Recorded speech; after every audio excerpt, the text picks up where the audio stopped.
இது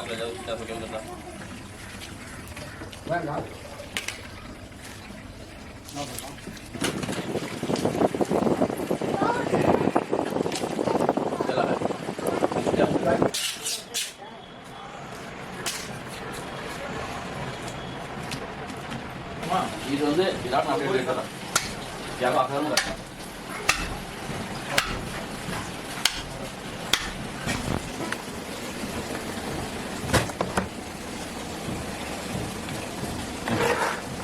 பக்கம் தராது அந்த இடத்துல போகலாம்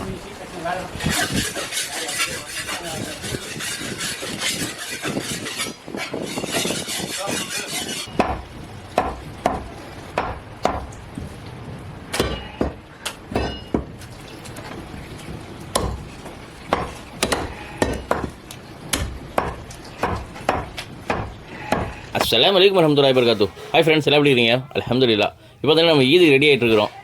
நம்ம புது சட்டை, புது லுங்கி, சுருமா, அத்தர். மேக்ஸிமம் சுருமா பார்த்தீங்கன்னா நான் எவ்ரி ஃப்ரைடே வெள்ளிக்கிழமைனா கண்டிப்பாக சுருமா வச்சுருவேன். அதே மாதிரி ஈத் தொழுகைக்கு போகிறதுக்கு முன்னாடி சுருமா வச்சுருவேன், கம்பல்சரி இன்ஷால்லாஹ். இருக்கிறதுலே நல்ல துணியாக எடுத்து போட சொல்லியிருக்கிறாங்க. நம்மகிட்ட இருக்கிறதுலே நல்ல துணி தான் இருந்துச்சு, எடுத்து போட்டு ரெடி ஆகிட்டு இருக்கிறோம். இப்போது தொழுகைக்கு டைம் ஆயிடுச்சு. ஃபயர் தொழிட்டு வந்து சீக்கிரமாக குளிச்சுட்டு அந்த ஆடு நைட்டெல்லாம் அங்கே கட்டு போட்டு இருந்தோம்ல, லாஸ்ட் வீடியோவில் பார்த்துருப்பீங்க. அது ஃபயர் தொழுதுட்டு அப்புறம் தான் அங்கே போய் அங்கேருந்து கழட்டி கொண்டு வந்து வீட்டுக்கு கட்டிட்டோம்.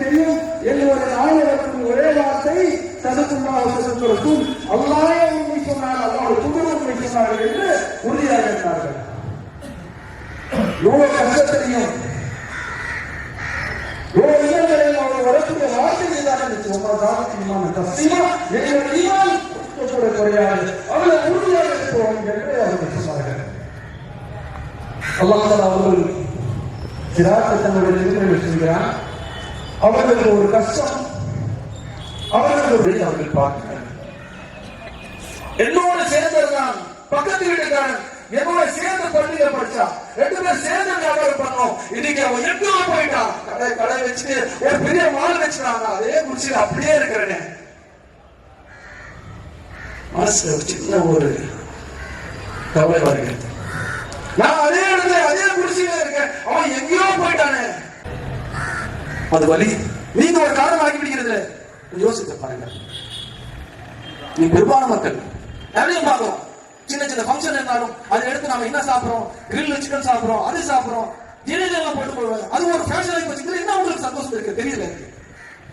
ஆனா தொடர்ச்சியாக நடந்து கொண்டு இருக்கிறது. அல்ஹம்துலில்லாஹ். பார்த்தீங்கன்னா சூப்பராக நபி வழியில் திடல் தொழுகை, மேக்ஸிமம் ஈத் தொழுகைக்கு மசூதியில் தொழுகக்கூடாதுன்னு ஹதீஸ் இருக்குதுங்க. அதனால் இன்ஷால்லாஹ் வரக்கூடிய நாட்களில், வரக்கூடிய ஆண்டுகளில் நீங்களும் திடலில் தொழுகிறதுக்கு ஆனால் முயற்சி செய்யுங்க.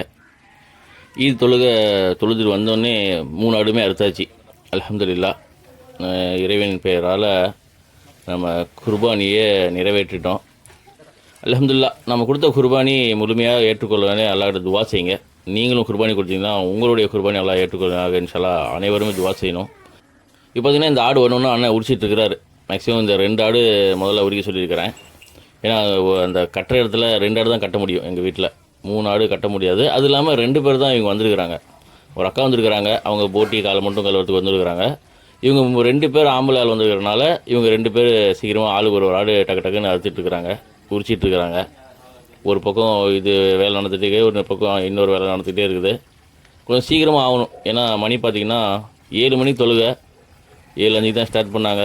அது முடிக்கிறதுக்கு எப்படியும் ஒரு 7:30 ஆயிடுச்சு வீட்டுக்கு வரத்துக்கு. 7:30 மணிக்கு வந்து அது இதுன்னு ஆடு கீழேருந்து மேலே கொண்டு வரதுக்கு அப்படி இப்படின்னு பார்த்தா அது 1/2 மணி நேரம் ஆயிடுச்சு. மணி 8 மணி பக்கம் ஆயிடுச்சு ஸ்டார்ட் பண்ணுறதுக்கு. அதனால் கொஞ்சம் சீக்கிரம் செய்யுங்கண்ணே. மேக்ஸிமம் இதிலேருந்து அந்த ஈரல் அதெல்லாம் எடுத்து தான் டிஃபன் அன்றைக்கி எப்பயுமே. வருஷம் பார்த்திங்கன்னா நம்ம வீட்டில் பக்ரீத் அன்றைக்கி டிஃபன் என்னென்னு பார்த்தீங்கன்னா பரோட்டாவும் நம்ம இந்த ஆட்டில் இருந்தால் அந்த ஈரல் அந்த ஒரு 2 மணி நேரம் எடுத்துருவாங்க. அதுதான் குருமா செஞ்சு அதில் தான் பரோட்டாவும் அந்த குருமா தான் டிஃபன் எப்பயுமே. வருஷம் பக்ரீத் அன்றைக்கி மட்டும் நம்ம வீட்டில் இதுதான் டிஃபனு. அல்ஹம்துலில்லாஹ் நல்லா சூப்பராக இருக்கும். நீங்களும் டேஸ்ட் பண்ணி பாருங்கள். அப்படியே ஃப்ரெஷ்ஷாக ஆட்டை உரித்தோடனே ஆட்டில் இருந்து அந்த கிட்னி ஈரல் எல்லாமே எடுத்து ஃப்ரை பண்ணி குருமா பண்ணி சூப்பராக சாப்பிடுவோம். அல்ஹம்துலில்லாஹ். அதுதான் டிஃபனு. அதுக்கப்புறம் கறி வெட்டி மதியானம் பார்த்திங்கன்னா அது மாமூல் எல்லாமே பிரியாணி. ஆனால் பார்த்திங்கன்னா 2 பேர் 2 ஆடு உரிச்சிட்டு ஆரம்பிச்சிட்டாங்க, வேலை செஞ்சிட்ருக்குறாங்க சூப்பராக. கொஞ்சம் பெரிய ஆடு, அதனால் கொஞ்சம் உரிக்க கொஞ்சம் லேட் ஆகுது, வெட்ட லேட் ஆகுது. கொஞ்சம் மேக்ஸிமம் பெரிய ஆடு வாங்கிட்டா என்ன பண்ணுவோன்னா அது கொஞ்சம் லேட் ஆகுது. சின்ன ஆடாக இருந்தால் ஆனால் ஒரு 5 நிமிஷத்தில் உரிச்சிடுவார், 10 நிமிஷத்தில் வெட்டிடுவார். இந்த பெரிய ஆடுங்கிறனால அந்த தோல் உரிக்கிறதுக்கே கிட்டத்தட்ட ஒரு 1/2 மணி நேரம் ஆயிடுது. இப்படி அப்படின்னு இழுத்து அது ஏன்னா கொஞ்சம் கூட கிளியாத மாதிரி வேறு எடுக்கணும். இந்த கிழிஞ்சால் அந்த தோல் வேஸ்ட்டாக போயிடும். கொஞ்சம் மாதிரி 1-2 இடத்துல மேக்ஸிமம் எங்கேயாவது 1-2 ஓட்டை விழுந்துருது தான். அதுவும் இல்லாமல் எடுக்கணும். பட் நம்ம பண்ணுற அவசரத்தில் நம்ம பண்ணுற இதில் ஏதாவது ஒரு இடத்துலையாவது லைட்டாக ஒரு சின்ன ஓட்டை விழுந்துருது. அதை அட்ஜஸ்ட் பண்ணி வாங்கிக்கிறாங்க. இருந்தாலும் கொஞ்சம் கம்மி விலைக்கு தான் வாங்குறாங்க. இந்த பக்ரீத் அன்றைக்கி மட்டும் பார்த்திங்கன்னா கிட்டத்தட்ட லட்சக்கணக்கான ஆடுகள் நம்ம சேலத்தில் இருக்கட்டும், தமிழ்நாடாக இருக்கட்டும், இந்தியா லெவல்லையே இருக்கட்டும், வேர்ல்டு லெவல்லையே கூட இருக்கட்டும், எல்லாமே குர்பானி கொடுக்க ஆடு வாங்குவாங்க. அந்த ஆட்டு தோல் அன்றைக்கி மட்டும் பார்த்திங்கன்னா ரொம்ப கம்மி விலைக்கு எடுப்பாங்க. அது ஒரு அரசியல், அது அந்த பக்கம் நம்ம போக வேண்டாம். இந்த வீடியோவில் இப்போதைக்கு வேண்டாம், அது அப்புறமா பேசிக்கலாம். அதுக்குன்னு தனியாக டாபிக் வந்தால் அது பேசிக்கலாம்.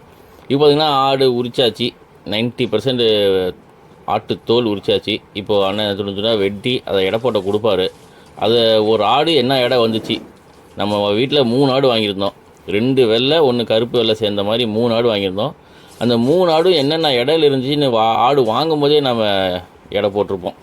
தராசில் எடை போட்டு அந்த வீடியோவும் போட்டிருப்பேன். அந்த வீடியோ பார்க்காதவங்க உயிரோடு என்ன ஆடு எவ்வளோ இருந்துச்சுன்னு அந்த வீடியோ பார்க்காதவங்க நான் மேலே லிங்க் கொடுக்குறேன், டிஸ்கிரிப்ஷனில் இருக்க கண்டிப்பாக அந்த ஒரு லிங்க் இருக்கும். நீங்கள் அதை செக் பண்ணிக்கோங்க. ஒரு ஆடு இந்த வெள்ளை கலர் எவ்வளோ வந்துச்சு, அந்த பெரிய கொம்பு வெள்ளை கலர் எவ்வளோ வந்துச்சு, சின்ன கொம்பு வெள்ளை கலர் எவ்வளோ வந்துச்சு அதை செக் பண்ணிக்கோங்க. அதே மாதிரி அந்த கருப்பு வெள்ளையும் சேர்ந்தது எவ்வளோ வந்துச்சுன்னு கூட நீங்கள் செக் பண்ணிக்கோங்க. இப்போ நான் வந்து முதல்ல பார்த்தீங்கன்னா இந்த பக்கம் வெட்டிட்டு இருக்காருல்ல அண்ணன், இந்த கருப்பு டிஷர்ட்காரு, அவர் வந்து வெள்ளை ஆடு, வெள்ளை கலர் ஆடு தான் அவர் உரிச்சிட்டு இருக்கிறாரு. மேலே நீங்கள் அந்த ஆட்டோட கால் பார்த்தாவே தெரிஞ்சுக்கலாம்.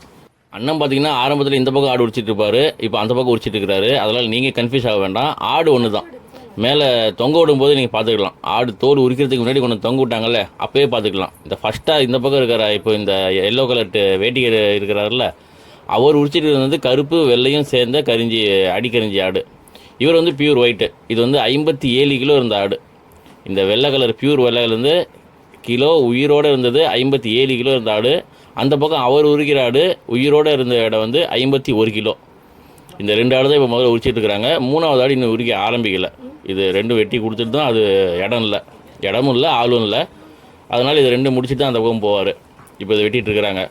மேக்ஸிமம் இதுக்கு முன்னாடி ஒரு வீடியோ பார்த்துருப்பீங்க, நம்ம 2 வீடியோ 2 பாட்டாக போட்டிருப்போம். கோட்டை ஃபுல்லுமே ஏரியா ஃபுல்லாக சத்தம், ஏரியா ஃபுல்லாக ஆட்டு சத்தங்கிற மாதிரி. அந்த வீடியோ எதுக்குன்னு பார்த்தீங்கன்னா, யாராவது அதிகமாக கொடுத்து வாங்கியிருந்தா அவங்க அடுத்த வருஷம் வந்து பாடுறா இந்த இடத்துல கம்மியாக கிடச்சிருக்குது, நாமளும் இன்ஷால்லாம் அடுத்த வருஷம் எங்கே கம்மியாக இருக்குது அங்கே வாங்கலான்னு ஒரு முடிவு நீங்களாக எடுக்கணும், உங்களுக்கு ஒரு ஐடியா வருங்கிறனால தான் அந்த மாதிரி ஒரு ஐடியா போட்டது. யார் யார் பெரிய ஆடு கொடுத்துருக்குறாங்க, யார் யார் சின்ன ஆடு கொடுத்துருக்குறாங்க, யார் யார் எத்தனை ஆடு கொடுத்துருக்குறாங்கன்னு அந்த மாதிரி எண்ணிக்கையாக அந்த மாதிரி போட்டிக்காகலாம் அந்த வீடியோ இல்லை.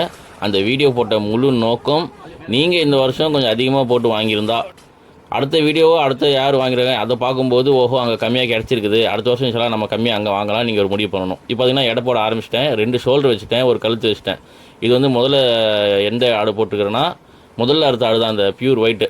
இந்த பியூர் ஒயிட் ஆடு தான் இப்போ முதல்ல எடை போட்டுருக்கிறேன். என்னென்ன வச்சுருக்குன்னு பார்த்துக்கிறேங்க. நெஞ்சு கறி 2 ஒன்று வச்சுட்டேன், இப்போ 2வது மேலே வைக்கிறேன். மேக்ஸிமம் தராசு பார்த்தீங்கன்னா 30 கிலோ தான். 29 கிலோ 999 தான் வரும். 30 கிலோ வந்தால் கூட எடை காட்டாது, 0 ஆயிரும். அதனால் ஃபஸ்ட்டு எடை பார்த்தீங்கன்னா 29,865 தான் வச்சேன். கொஞ்சம் மேலே வச்சேன், அது வரல, அதனால் மறுபடியும் வந்து எடுத்துட்டேன். 29,865 முதல் ஒரு எடை. அதுக்கப்புறம் என்ன அதில் போடலையோ அதை மட்டும் இதில் போடலான்னு பார்த்தேன். இந்த கொழுப்பு பார்த்திங்கன்னா இந்த ஆட்டில் வெறும் கொழுப்பு மட்டும் 1.5 கிலோ தான் வந்துச்சு. எல்லா ஆட்லேயுமே இந்த 3 ஆட்லேயுமே 1.5 கிலோ தான் கொழுப்பு. இதை ஈரல் மட்டும் போடாமல் இருந்தேன். அதெல்லாம் போட்டால் தான் 3 கிலோ 690. 3 600 வச்சா கூட 29,865 3 600 கொட்டினா டோட்டல் 33,465. 57 கிலோ இருந்த ஆடு 33 கிலோ கறி வந்துருக்குது அல்ஹம்துலில்லாஹ். இப்போ பார்த்தீங்கன்னா 2வது ஆடு. 2வது ஆடில் என்னென்ன பீஸ் போட்டிருக்குன்னு பார்த்துக்கோங்க. ஷோல்டர்லாம் போட்டேன், கழுத்து பகுதியும் போட்டேன். இப்போ இதில் இருக்கிற இந்த 2 சப்பையும் இதில் எடுத்து வச்சுட்டேன். இதுவும் மேக்ஸிமம் எவ்வளோ வந்துருக்குதுன்னு பாருங்கள். இது வந்து உயிரோட எடை 51 கிலோ இருந்த ஆடு. இதுலேயும் கொழுப்பு ஒரு 1.5 கிலோ தான் இருந்துச்சு. அவ்வளோவா கொழுப்பு இல்லை. நான் கூட பயந்துட்டு இருந்தேன், நெல்லூர் ஜுடி பிறகத்தில் கொழுப்பு அதிகமாக வந்துடுமோ. மேக்ஸிமம் 5 கிலோ 8 கிலோலாம் கொழுப்பு என்கிட்ட வந்துருக்குது ஏற்கனவே ஒரு இடத்துல வாங்கின இடத்துல. அந்த அளவு கொழுப்பு வந்துருச்சுன்னா ஒன்றுமே செய்ய முடியாது, நம்ம சமைக்கவும் முடியாது, யாருக்கும் கொடுக்கவும் முடியாது, அந்த மாதிரி வேஸ்ட்டாக போயிடும். இப்போ பார்த்தீங்கன்னா அந்த 2வது ஆடு 51 கிலோ இருந்த ஆட்டில் என்னென்ன வைக்க முடியுமோ வச்சேன்.